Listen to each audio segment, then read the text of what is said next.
खुशी और विवेक की कंट्रोवर्सी में पहले तो ऑडियो क्लिप जो है सामने आई, जो कि फ़ोन की थी, और अब कुछ स्क्रीनशॉट सामने आए हैं। हालांकि हमारा मानना ये है कि इस टाइम में स्क्रीनशॉट आना या इस ऑडियो रिकॉर्डिंग आना, ये चीज़ें गलत हैं। ये तो ऑडियो रिकॉर्डिंग से एकदम क्लियर हो गया कि ये वाला मामला अब कोर्ट में चला गया है, यानी कि दोनों पक्ष अपना जो मामला लेकर कोर्ट के सामने चले गए हैं, सो दैट अपना अपना पक्ष वहाँ पे रख सकें। ये जो इस समय संशय की स्थिति बनी हुई है कि जिसमें ये नहीं पता लग रहा है कि आगे क्या होगा, वो कम से कम एक एंड तक पहुँच सकें और फाइनल रिजल्ट तक पहुँच सकें और उनकी ज़िंदगी आगे चल सके। अब ऐसे में क्या होता है कि कोर्ट में जो केस लड़ा जाता है वो डेफिनेटली वकीलों के थ्रू लड़ा जाता है, और वकील जो है वो अक्सर जो है इस बात को मना करते हैं कि अब आप जो है कोई भी चीज़ जो है ना मीडिया में या कहीं पर भी सोशल मीडिया पर नहीं लेकर आएंगे, क्योंकि दोनों ही यूट्यूबर हैं और दोनों की फ़ैन फॉलोइंग है, और दोनों की कोई भी चीज़ होगी तो वो बहुत जल्दी इधर उधर फैल जाएगी और वायरल हो जाएगी, और जिसका फ़ायदा जो दूसरा पक्ष जो है आसानी से उठा सकता है और उसका पक्ष जो है कमज़ोर हो सकता है। इसलिए हमेशा यही सलाह दी जाती है कि कोई भी सोशल मीडिया या फिर किसी ऐसे प्लेटफॉर्म पर आप कमेंट ना करें, आप बात अपनी ना रखें, जो भी कुछ कहना हो वो कोर्ट में ही जाकर करें, और अगर कुछ करना भी है तो अपने वकील से बात करके फिर करें। तो ऐसे में बार बार क्लिपिंग सामने आना या फिर स्क्रीनशॉट सामने आना वो एक दूसरे के केस में प्रभावित करता है और किसी ना किसी एक का केस को कमज़ोर करता है, जो बेसिकली कोई भी नहीं चाहेगा। लेकिन फिर भी ये ऑडियो क्लिपिंग सामने आई और अब ये स्क्रीनशॉट आ रहे हैं। हमारे पास भी जो है लगभग 4 स्क्रीनशॉट आए हैं जो बिल्कुल नए हैं। इनमें से 2 पर बात करेंगे कि 2 पर बात करना हमें ठीक नहीं लगता। वो हमें लगता है कि उनको बात अगर ऐसे करेंगे तो उसकी अथेंटिसिटी हमारे पास बिल्कुल भी नहीं है, और उससे ज़रूर डेफिनेटली किसी एक पक्ष को बहुत ज़्यादा फ़ायदा होगा। तो इस तरह की चीज़ों को बाहर लाना वो ठीक नहीं लगता। इसके लिए वो दोनों पक्ष डिसाइड करें कि कौन सी चीज़ को वो आगे लेके जाएंगे और कौन सी चीज़ को नहीं लेके जाएंगे। बजाय इसके क्या किसी विवाद में पड़े, हम सिर्फ उसके ऊपर बात करते हैं कि जो 2 स्क्रीनशॉट हम भी आपके सामने रखना चाहते हैं। ये दोनों जो स्क्रीनशॉट हैं ये खुशी के मोबाइल के लगते हैं, और ये दोनों स्क्रीनशॉट जो हैं ये व्हाट्सएप के हैं। व्हाट्सएप चैट है इसका मतलब, जहाँ एक और ये केस चल रहा है वहाँ उसके बाद में ये चैट और जो आपस की जो बातें हैं, यानी कि एक दूसरे को कॉल करना, ये दोनों ही कंटिन्यू हैं। हालांकि देखा जाए तो विवेक का पक्ष जो है इस समय ज़्यादा भारी है, क्योंकि उसके पास बच्चा भी उसी के पास में है और केस जो कोर्ट में चल रहा है। तो अब इस समय जो लड़ाई है वो इस बात की नहीं है कि कौन गलत है और कौन सही है। इस समय जो लड़ाई है वो इस बात की है कि बच्चा किसके पास रहेगा। तो डेफिनेटली जो विवेक की तरफ से तो इस तरह की कोशिशें कम होगी कि वो खुशी को कॉल करे या फिर चैट करे, जबकि खुशी को ज़रूर ये है कि उसके ने कुछ खोया है तो वो उसको पाने के लिए कुछ ना कुछ करेगी, या फिर ये कहिए कि एक माँ का दिल जो है बच्चे के लिए डेफिनेटली होता ही होता है। बात इसके लिए नहीं है कि वो कितनी दूर है या कितने पास है। देखिए कई बार ऐसा होता है काम के सिलसिले में आप कुछ दिन के लिए या ज़्यादा दिन के लिए बाहर रह सकते हैं, और उस टाइम आप बच्चा छोड़कर जाते हैं, आपको पता होता है और आपको मजबूरी भी पता होती है। तो वो एक ऐसे तरीका होता है कि जब आदमी का दिल जो है मान जाता है, इस बात को समझा लेता है अपने आप को कि भाई वो काम की वजह से बाहर है और कुछ दिन बाद में जाके अपने बच्चे को जाके मिल लेगा।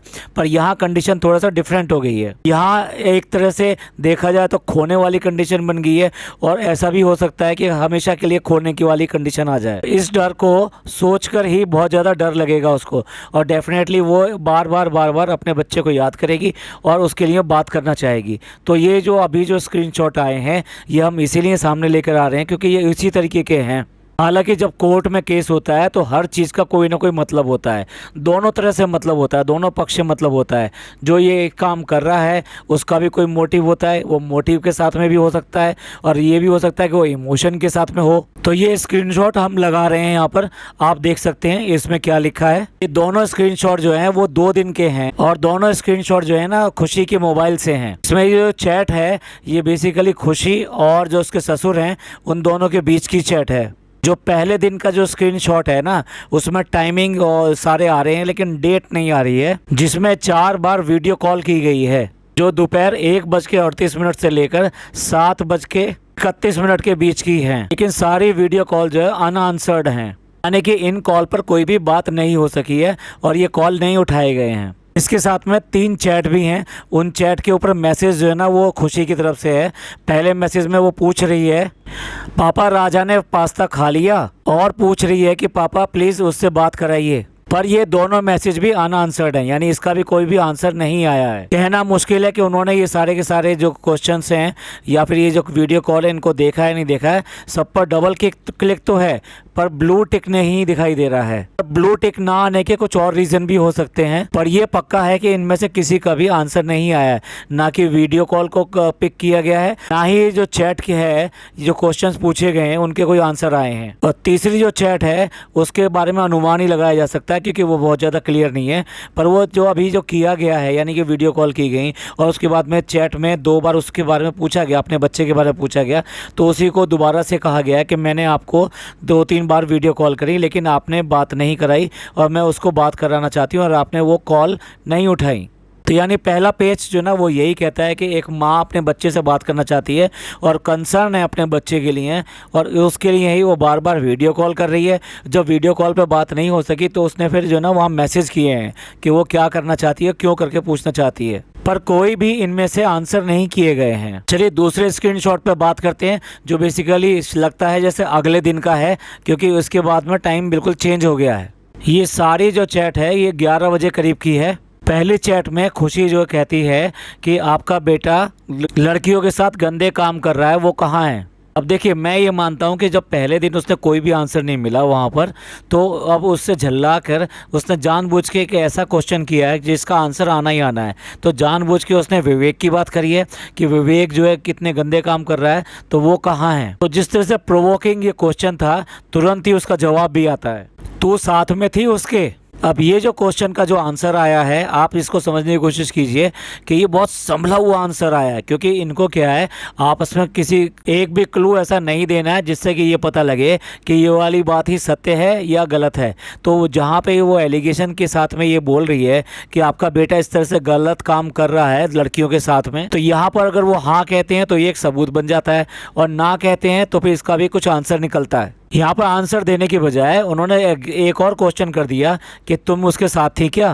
मतलब वो ये कहना चाह रहे हैं कि अगर तुम ऐसा कह रही हो तो क्या तुमने देखा था उसको और तुम उसके साथ थी, यानी कि वो ये कहना चाह रहे हैं कि हमें नहीं पता, अगर तुम कह रही हो तो तुम बताओ तुम उसके साथ थे क्या। क्योंकि जब कोर्ट में केस चल रहा होता है तो एक एक सेंटेंस के एक एक बात के ना मतलब निकाले जाते हैं और खुशी का भी आंसर उसी तरीके से बहुत संभल कर आता है कि हाँ अगर ऐसा है तो मुझको नींद की दवाई दी होगी फिर तो, क्योंकि वो भी ये कहना चाहती है कि अगर मेरे सामने हुआ होता ये सब जो है तो ये कैसे पॉसिबल हो पाता।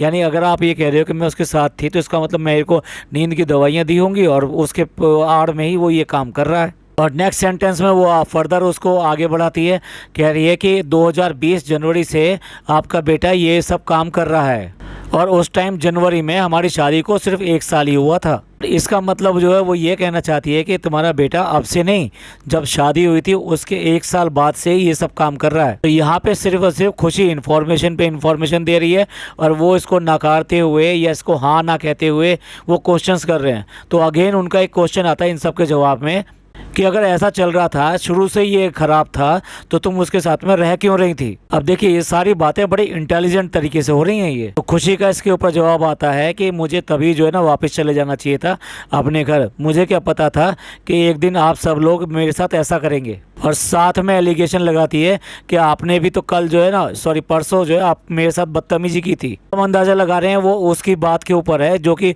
ऑडियो क्लिपिंग बाहर आई है उसमें जो बदतमीजी कर रहे हैं उसी बात का जिक्र करते हुए उसने कहा है कि परसों आपने जो है ये बदतमीजी करी थी मेरे साथ में। तो देखिए जैसा कि हमने अभी इस सारे सेंटेंसेस को डिकोड किया है और सबके मतलब बताए हैं, तो दोनों पक्ष जो है अपने अपने तरीके से बहुत संभल के बात कर रहे हैं जिससे कि कोई भी बात उनके विरुद्ध ना चली जाए। ये जो भी चैट है ये किसी तरीके से अगर वहाँ हाईलाइट होती है तो इस चैट के कोई ऐसे मतलब ना निकले जिससे किसी भी पक्ष को कोई फ़ायदा हो। बट ये ज़रूर है कि फ्रेम करने की कोशिश तो की जा रही है। और इस सब का एक एंगल ये भी है जो माँ वाला एंगल होता है कि भाई माँ है तो डेफिनेटली वो अपने बच्चे से तो कंसर्न होगी।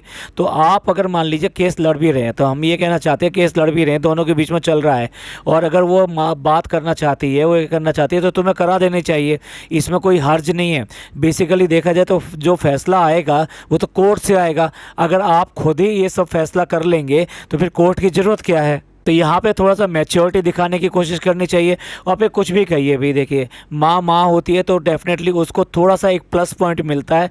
तो वो एडवांटेज अगर उसके पास में है कि उसने बच्चे को पैदा किया है, 9 महीने अपने पेट में रखा है और सारे दुख झेले हैं, तो थोड़ा सा एडवांटेज उसके पास आ जाता है। तो उस एडवांटेज के नाते उसका इतना हक बनता है कि वो अपने बच्चे से बात कर सके या उसको देख सके। बाकी उसके बाद में कोर्ट जो अपनी पूरी दलीलों के साथ में अपना फैसला देगी वो देगी, और वो बेसिकली दूध का दूध और पानी का पानी करेगी। तो इसको यहाँ पर ना निपटा के आप कोर्ट केस में निपटाएं, लेकिन जो है इन चीज़ों को ख़राब ना करें और ना ही एक दूसरे के साथ में बदतमीज़ी से बात करें, गाली गलौज करें और ना ही इस तरह का करें। जैसे मैंने कहा था कि मैच्योरिटी के साथ में इस चीज़ को निपटाने में ही भला है। हालांकि देखा जाए तो इसके ससुर जो हैं वो अभी बहुत साफ नहीं है। वो भी एक केस में उनके ऊपर चला था और उसमें उनको एलिगेशन के साथ में सज़ा भी हुई थी, और ऐसा सुनने में आया है कि वो मर्डर केस में ही अंदर गए थे। शायद इसीलिए ही पिछली ऑडियो क्लिपिंग में जो खुशी कह रही है कि आप मुझे मार दोगे, तो उसी क्लिपिंग में ही ये सामने आया था।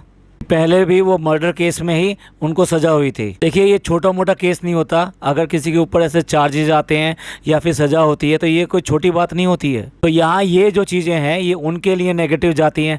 अगर बच्चे की कस्टडी और इस सब की बात करते हैं और उनके घर में कुछ इस तरह की बात हुई है तो यहाँ उनके लिए ये वीक पॉइंट आता है। तो देखिए जो भी कुछ है वो फैसला तो आखिरकार कोर्ट ने करना है। तो हम यहाँ पर और किसी तरह का फैसला देना और ये कहना कि भाई इनके साथ में क्या होगा आगे, हम सिर्फ ये जो बातें हुई हैं उनके क्या कोर्ट या फिर इस सब के कानून के रूप में देखा जाए तो उनके मतलब क्या निकल सकते हैं, ये हमने आपको समझाने की कोशिश करी। और जो बाकी के जो 2 स्क्रीनशॉट आए थे उनको डिकोड करना बड़ा मुश्किल हो रहा है और उनको ये पहचानना कि सच बात क्या है बड़ा मुश्किल है। तो इसलिए हमने उसका यहाँ पर जिक्र नहीं किया है। चलिए और ज़्यादा अपडेट आने पर हम एक बार फिर दोबारा से आपके सामने लेकर आएंगे। अब कोर्ट का फैसला चाहे कुछ भी हो, लेकिन जो बच्चा है ना, बच्चे के साथ में तो थोड़ा सा अन्याय सा हो जाता है जब उसके माँ या बाप में से कोई एक उसके साथ रहे और दूसरा उसके साथ ना रहे। क्योंकि बच्चे के लिए तो ये ज़रूरी होता है ना कि माँ और बाप दोनों का उसको संरक्षण मिले, प्यार मिले और अच्छी परवरिश मिले। तो इस पॉडकास्ट को यहीं एंड करते हैं। ये पॉडकास्ट आपको अच्छा लगा हो तो प्लीज़ लाइक कीजिए, सब्सक्राइब कीजिए और शेयर कीजिए। थैंक यू, धन्यवाद, शुक्रिया।